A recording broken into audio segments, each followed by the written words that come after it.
Le Conseil d'État estime dès lors que la notion juridique d'intérêt supérieur de l'enfant ne saurait faire obstacle. Alors, je vais insister dans cette émission sur l'intérêt supérieur de l'enfant. Vous savez que c'est un intérêt qui a été déclaré lors de la Convention internationale de 1989 et que l'intérêt supérieur de l'enfant, ça veut dire que par rapport à tous les autres intérêts, on prend en compte cet intérêt avant celui des autres. Et donc le Conseil d'État rappelle que beaucoup de psychiatres disent attention, mais que d'autres disent eh ben non, dans le fond on peut discuter, et malgré cela on prend pas l'intérêt supérieur de l'enfant. Mais vous savez, ça me fait penser à l'histoire du Distilben, ce médicament qui a provoqué des malformations chez les enfants et qui avait été proposé aux femmes enceintes pour éviter d'avorter spontanément. Et ce Distilben, donc, a été décrié par un médecin en Angleterre. Mais et les autres disaient, eh bien non, peut-être le Distilben est une bonne chose. Et c'est toute une génération d'enfants qui a été traumatisée par cela et à qui il manque un membre, notamment. Vous estimez, Raphaël Nogier, que l'intérêt supérieur de l'enfant, c'est d'avoir un père ? Il fait partie aussi des intérêts supérieurs de l'enfant, et moi je le vois dans ma patientèle tous les jours, quand le père manque, il y a quelque chose qui manque. Alors on peut avoir un père de substitution, un référent paternel, mais le père est essentiel.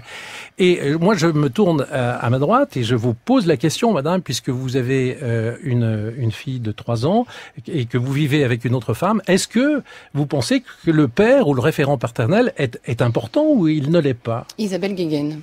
Alors moi je pense qu'il faut un homme et une femme pour faire un enfant, mais absolument pas pour fonder une famille, et absolument pas pour en élever un.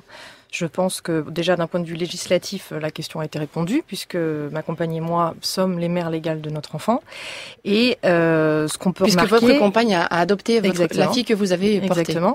Et je pense que encore plus aujourd'hui, on peut voir que les configurations familiales sont absolument multiples, et que ce qui compte, c'est que l'enfant ait des gens, soit aimé, sache exactement qui sont ses parents, ils ont des grands-parents, ils ont des cousins, ils ont des oncles et tantes, ils ont des hommes et des femmes partout autour d'eux, et c'est ça qui compte le plus. Moi, quand on me dit l'argument de mais votre fille est orpheline de père, et on ne me le dit que lors de ce genre de débat, heureusement, c'est un peu comme si on disait à un enfant qui a que des sœurs, mais vous êtes orphelin de frères. Bah non, chaque famille est unique. Non, vous pouvez pas comparer, vous voyez une forme d'hypocrisie derrière cet argument, Isabelle Guéguen ? D'hypocrisie ou de raisonnement non abouti, en tout cas.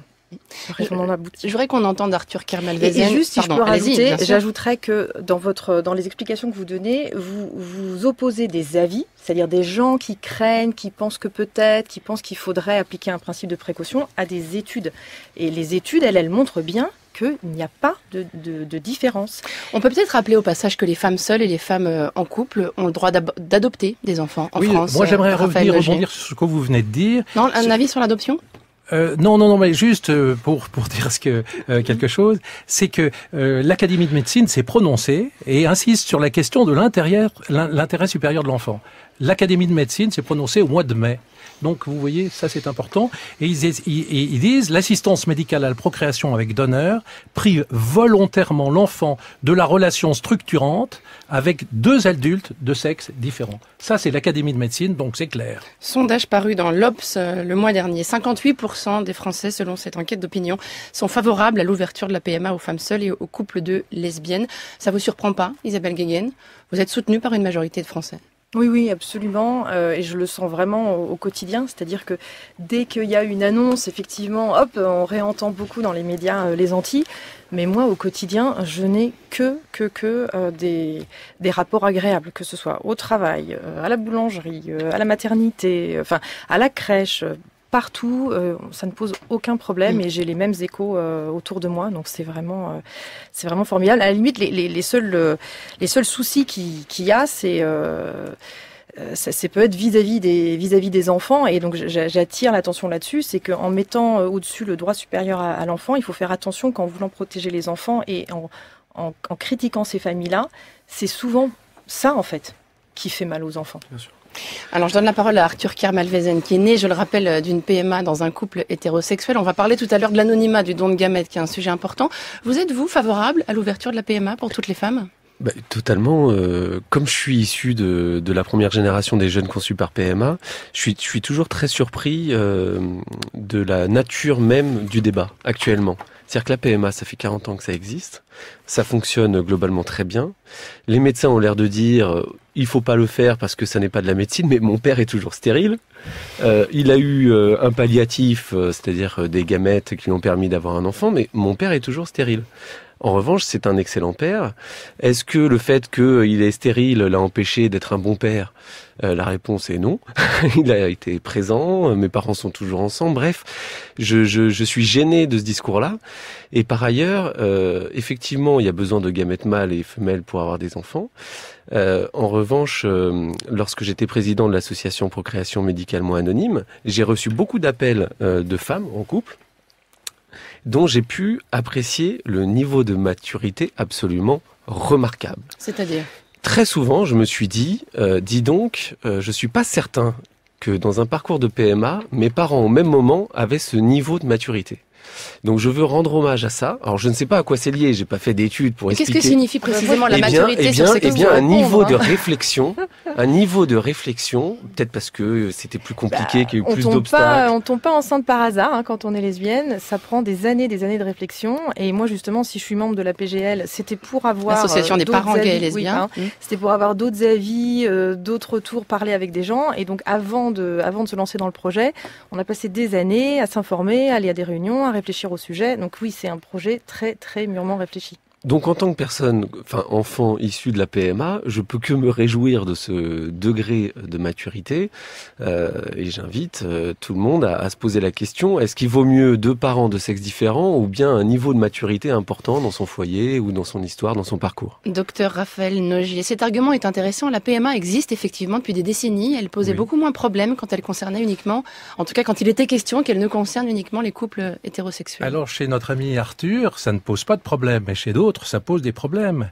Et j'ai le témoignage d'une femme qui s'appelle Stéphanie Raymakers, que vous connaissez peut-être, qui a 39 ans, qui est d'origine belge, et qui dit « Je crois profondément que notre intégrité et notre dignité sont violées et ont été violées. » Et elle s'adresse aux Nations Unies et elle dit « Je demande instamment à vous, décideurs politiques, de prendre vos responsabilités et de commencer à réaliser qu'en permettant et facilitant la production d'enfants sans prendre en compte et protéger leurs droits les plus fondamentaux, leurs intérêts et leur bien-être, nous, en tant que société, nous échouons. » Arthur Kermalvezen. Alors... ma femme avait été sollicitée pour être à la place de cette dame qui s'exprime. Et donc votre femme, il faut le préciser, elle est aussi conçue par PMA, avocate spécialisée en droit de la bioéthique. C'est assez inédit comme couple, il faut le préciser. Vous êtes tous les deux nés par PMA avec don de gamètes. Vous êtes rencontrés comme ça d'ailleurs, dans ce combat-là. Il se trouve qu'elle a questionné qui étaient les auteurs de cette invitation et on a tout de suite compris que c'était les mouvements pro-life, vous savez, l'équivalent de la Manif pour tous ou d'Alliance Vita au niveau international. Donc on a refusé et décliné cette invitation.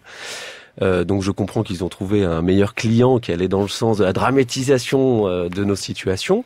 Moi, ce que je crois, c'est qu'il y a 2 choses. Il y a deux camps qui s'opposent. Il y a ceux qui sont clairement contre la PMA pour tout le monde, puisque ça pose un problème, je pense, spirituel ou religieux ou philosophique important pour ces personnes-là. Et puis, il y a ceux qui, comme moi, pensent que la PMA, c'est très bien, que ça fonctionne bien. En revanche, qu'il y a un axe d'amélioration important, c'est celui de l'accès aux origines. Point. Et il faut peut-être d'ailleurs préciser que le clivage en la matière n'est pas politique, parce que parmi les opposants à la PMA pour toutes, on trouve notamment au hasard José Bové ou alors Jacques Testard, l'un des pères du premier bébé éprouvé.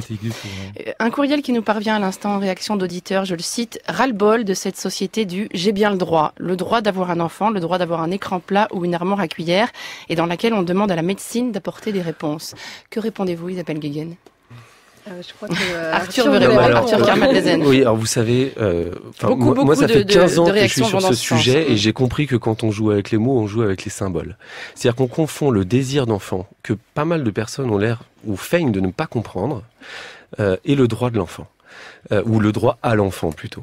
Le droit à l'enfant, faut arrêter d'être hypocrite. Si ça fait 40 ans que la PMA existe, ça fait 40 ans qu'on répond d'une certaine façon, un droit à l'enfant parce qu'on répond à cette empathie qu'on a vis-à-vis des couples, et je suis bien placé pour le savoir puisque mes parents ont traversé cette immense épreuve qui est celle de ne pas pouvoir avoir d'enfants, et donc je comprends, mais dire le droit à l'enfant alors qu'on parle d'un couple qui veut devenir parent, c'est insupportable. Isabelle Guéguen. Et pour compléter, je pense qu'on oppose très souvent comme ça, d'un côté la PMA médicale justifiée du côté des hétéros versus la PMA consommation et de confort du côté des lesbiennes. Et moi, je préciserais que c'est tout à fait abusif et trompeur, qu'en fait la PMA, elle n'est pas là pour traiter de l'infertilité, elle est là pour traiter des conséquences. Et que les personnes qui sont traitées stériles ou infertiles, en fait, elles ne sont pas soignées à l'issue du parcours de PMA, et d'ailleurs elles n'ont pas vocation à l'être, elles vont très bien.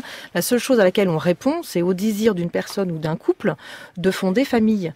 Et donc c'est exactement le même désir. Et d'ailleurs, aujourd'hui, il y a des femmes lesbiennes qui ont des problèmes de stérilité et qui pour autant n'ont absolument pas accès à la PMA. Et qui peuvent avoir recours à l'étranger, à un don d'ovocytes en l'occurrence. Oui. Aussi. On peut même aller plus loin.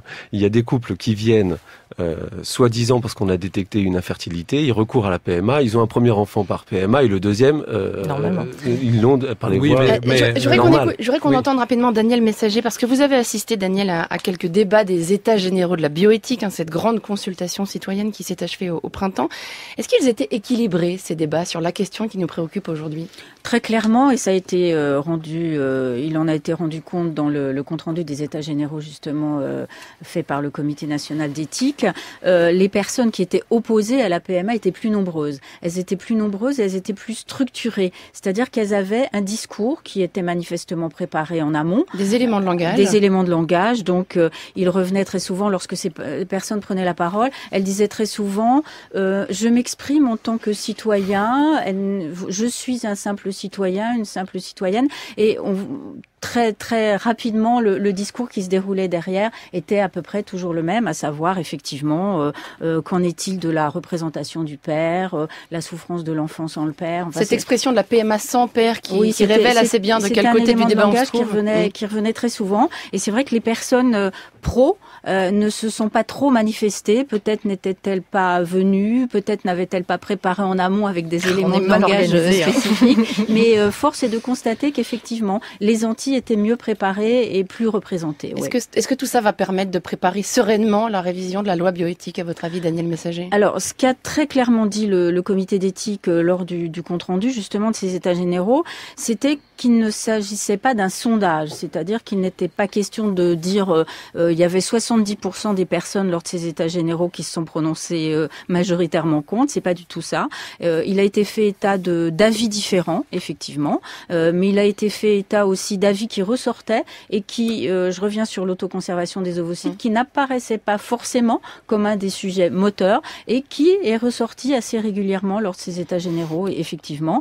Donc, sereinement, je ne sais pas, mais en tout cas, les éléments sont là, les enquêtes sont là, les études sont là, et les députés se sont mis au travail avec une mission parlementaire qui a été créée de 35 députés. Ils se sont mis au travail pour rendre à l'automne, il y aura un projet de loi déposé. Je voudrais vous faire réagir, docteur Raphaël Nogy, à cette réaction d'auditeur que je reçois. Je vous le cite. Commençons-en avec l'IVG. À partir du moment où c'est autorisé chez nos voisins, interdire la PMA pour toutes revient à autoriser exclusivement aux plus riches, à celles qui ont les moyens d'aller à l'étranger. Et donc, l'interdire est injuste, selon cet auditeur. Qu'en pensez-vous ? Oui, c'est pas un argument, c'est un fait. Si on interdit en France des choses que les autres permettent, c'est peut-être qu'il y a des raisons. J'aimerais simplement revenir sur quelque chose d'important, c'est que si un médecin, par exemple, insémine une femme seule ou une femme en couple lesbien, il risque aujourd'hui